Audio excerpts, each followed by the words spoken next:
DSP IPS দিয়ে কিন্তু আমরা অনেকেই কাজ করি। আর ডিএসপি আইপিএস চেনেন না এরকম কেউ নাই।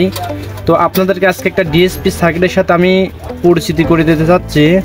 তো ডিএসপি সার্কিট এ যাবৎ যত সার্কিট আছে তার ভিতরে এটা হচ্ছে একটা মাস্টার সার্কিট। তো এটা কেন মাস্টার সার্কিট এই বিষয়ে আজকে আপনাদেরকে একটু ইনফরমেশন দেব।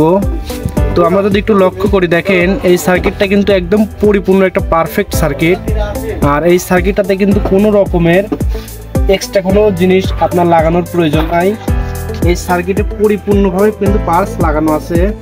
তো এখানে একটু দেখাও, এখানে রয়েছে এনটিসি প্লাস হচ্ছে ফ্যান, যেটা আমাদের হিট সেন্টার যখন 60% হিট হবে তখন কিন্তু অটোমেটিকলি ফ্যানটা ঘুরে উঠবে। তো এটা কিন্তু খুবই ডিএসপির জন্য খুবই গুরুত্বপূর্ণ একটা বিষয় আর কি। আর তার পাশে রয়েছে আমাদের এখানে 324-এর একটি ড্রাইভার এখানে ব্যবহার করা হয়, যেটার কারণে আইসিটা সেফটি থাকে। আর এখানে রয়েছে একটা সিটি কয়েল।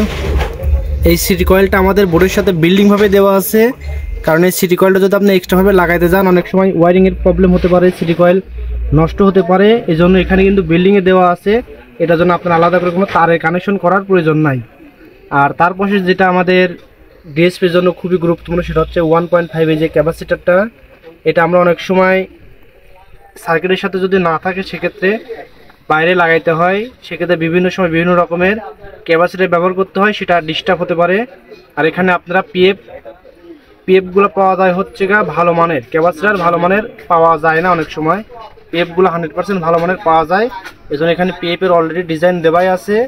আর রিলেটাও ব্যবহার করা হয়েছে, এখানে দুইটা মডেল আছে, যার ছোট যার বড় দুইটাই ব্যবহার করতে পারবেন।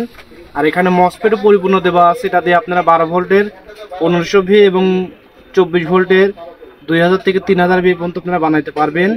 এখানে মাইক্রোফেটও দেওয়া আছে পরিপূর্ণ, পিএফ দেওয়ারও একটা ব্যবস্থা রয়েছে। আর আমরা যদি একটু পিছনে লক্ষ্য করি, অনেকেই দেখেছেন ডিএসপি সার্কিটে কিন্তু পিছনের কাজটা কিন্তু খুবই ইম্পর্টেন্ট, কারণ এখানে যদি আপনারা হেভি সোল্ডারিং না করেন তাহলে কিন্তু বোর্ডগুলো অনেক সময় হিটের কারণে ডিস্টার্ব হয়ে যায়। তো এখানে দেখেন ডিএসপি কিন্তু আমরা তিনটা মসফেটে যে তিনটা কানেকশন আছে, ড্রেন সোর্স, সেটার কিন্তু কানেকশন এখানে দেওয়া আছে অলরেডি। অনেক জায়গায় দেখা যায় মাঝখানে ট্যাঙ্কটা দেওয়া থাকে না, সেক্ষেত্রে কিন্তু আমাদের এখানে একটু প্রবলেম হয়।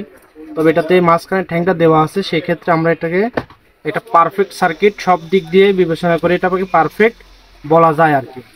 তো আপনারা যারা ডিএসপি দিয়ে কাজ করেন অবশ্যই এই সার্কিটটা ব্যবহার করবেন, এটা খুবই ভালো মানের সার্কিট। আর এই সার্কিটটা আপনারা আমাদের কাছে অ্যাভেলেবেল পাই যাচ্ছেন, একটু